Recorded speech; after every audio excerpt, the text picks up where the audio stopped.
Masaknya nupa macam mandra je.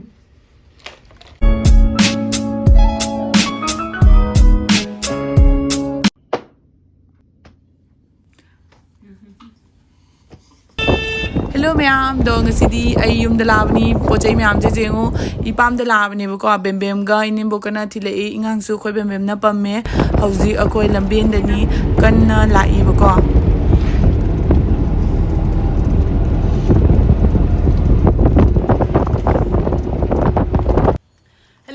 do ai ngasi se yum da la e ba ko do yum da la ko do ai yang na lak man ki na haibadi thabok to yang na to man ki na ai video ri phajana lawjarak tre ba ko kai na ngang su yaw na dum pom do ko pum jing ga pojai lo sen ba ga khochan ba ga kharani ai di ipam da ai di leiba lak pani na ko ai di ngang po matung da mapam da mi pon mo leiba chanai da na adu ko mo noi question yam tor ka no ada mi myam leiba chanai da na ko adu mai na ai su la i ni ba ko adu lak pa da yang na to man ki na video do phajana lawrak tre adum firon lo shalaga adum nam ga खंजब को अदो थबक तो नंबदो मतंग दो खर चाउद्रेबा ई पोचै सु यामबनिना लोइसन बने कोचन बने दुगै नुम सु चुबा को नुमितो अदगिरि चटकदबा टाइमिंग सिना सु संदादा ओइखिबा आइदि मतम दो लेतबनिना अदुना संदादा ओइखिबा सिने को ई वीडियो से पजना नमक ट्रे हौजिक जुम द लाए थुंगे अदुगा फिरोन होंग दो ए चक चारे अखोय बेमबेब का इनेमबो कना थिलकपनि बको अखोय बेमबेब का इनेमबो का दुसु चक चारे चक चाबा लोरगा मोय चक्रे दो आइगि चाइनांग दुसु यामना साथीना हौमनदबगे उलक्त्रे अदो मोय बुदि अदुम canoe तौरगा nga thonga adum phajana taraga charga chakreba ko gidi ai hojik laabani na warabani potharani dugai tummani aduga hayeng nungalaga oina namdoine bako aina mamai da sina ba isa da sina ba product kara mayam da share to zrake mayam su pamagadi adum lo bako adu do sida lere asi sinane sida lere sadly bagi mango lavender face cream deep nourishing and anti-aging made with pure hemp seed oil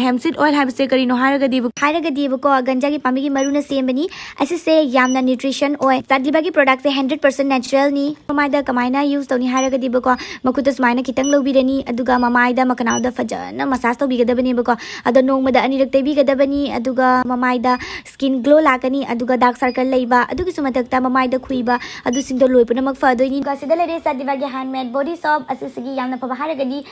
natural nutrition and no chemical freshly made ni bako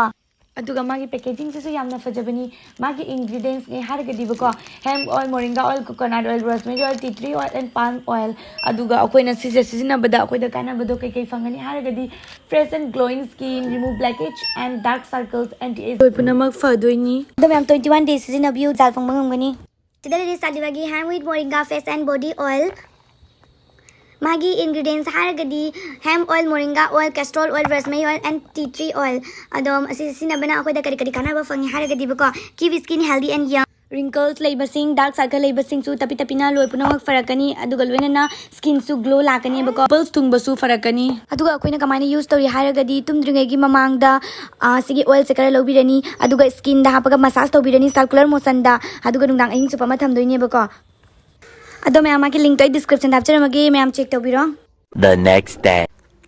Hello ma'am, adong ngasi numit sidi haubadagi na loibabo icha thoibigi video ni bako aina namdoise adong ngasi numit su rena icha thoibigi thama phabagi numit ne bako aduduna photoshoot macha ma su tawge na khanjari photoshoot na te yum da dumaina capture doine bako aduga ahan bada ma hauji tumba hogdo e aduga nongalak bada ayungan tagi numit ta lai khuram halani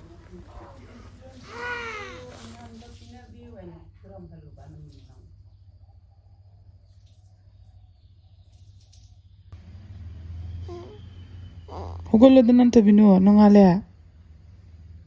hogolo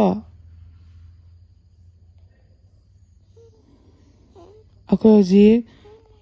si fakse tharani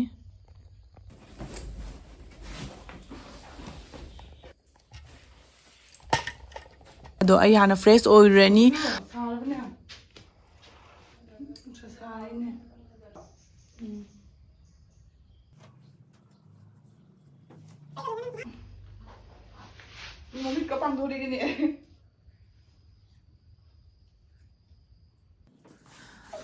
ado makse jaundice kara jaw bani nane ko anamba matamda aina nungsada jai birini ado nungsada jai na magi mamai mamit che tathok pirani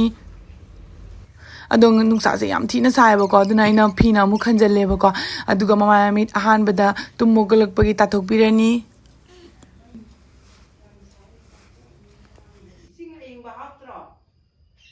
Macha Thoi. Chare changa. Oh, kagi biri no ne. Chare bukan nak. Nakasa.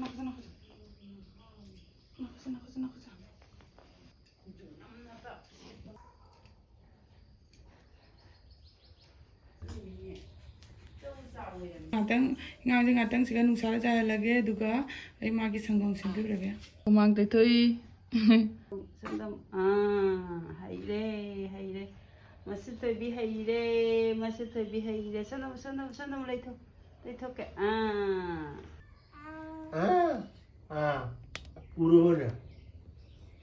urubana Udri. tha phara udri urani tha ni rom leira kari Sana re kara. gain chau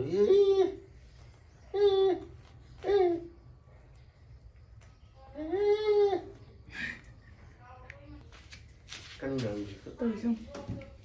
Akanksha ting di drain sih.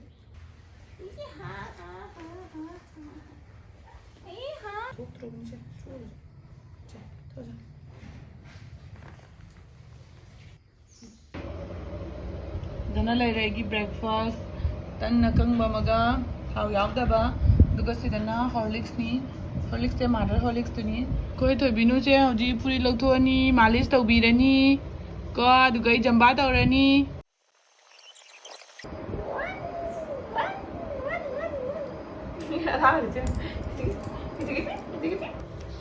mami pang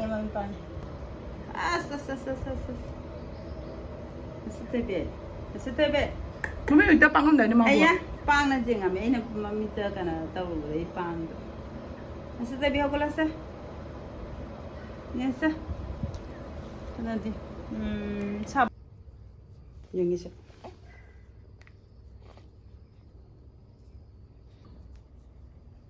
lawai sih na iya tahu happy gala to jang masak che hagulu ne kai no na ina sa mako kata iga se ma hagotin Thoibi hagulu na kai ginu nang tumisa matum tharak pa matang wei ra ne ngasa nge Mami pang sana le rumi hagulu sa se sabon bru to ya bobong se mathun ta ra tau si se masak nai nu pa macha mandra je urup thalle sandadi je mathun taro numina ka ngai ka hauro numina wangai wa hauro ta dite mami pange se awa tapi kan mami tengya udah wah hojik ta mami ko thole se koi nu pa male ne masak cha piro wo khraba koi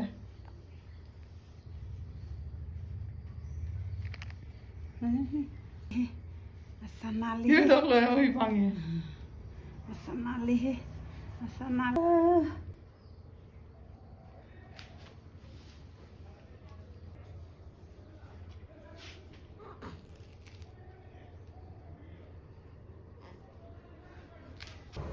अखोई तोबिनुगी फिरोन अइना सिदा पुतोना थमे मागी makeup की पोचै नतनी सिसिंगसिना अदो अहानबदा आई body lotion तैबीरनी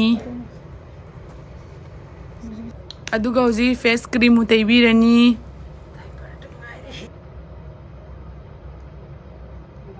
अदुगा फुडिट फिरोन सेटपीरगा संगुम पिथाए मैम आई ngasiगी चाक हेंजांगनी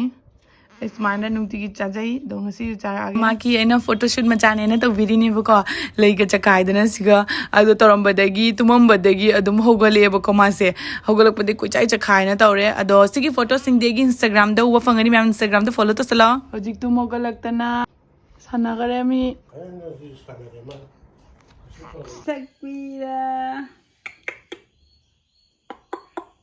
jeng si thada ge jeng thanggapra jeng kam talina jeng ni tandra jeng ni देखो aliani tuh ya kita lagi nih mama itu tukang sian bi na mana tuh saja tukang sian lena kang lo kang sian gere mundari ni ma no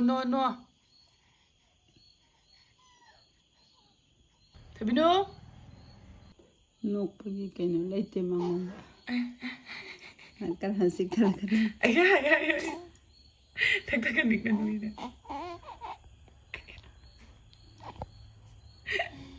Siya Thoibi Kayo no sige to ba ฮิฮิกนอยโอ้สมัยน้องเลยฮิฮิกัน Pitry kon dabi na sana rin niya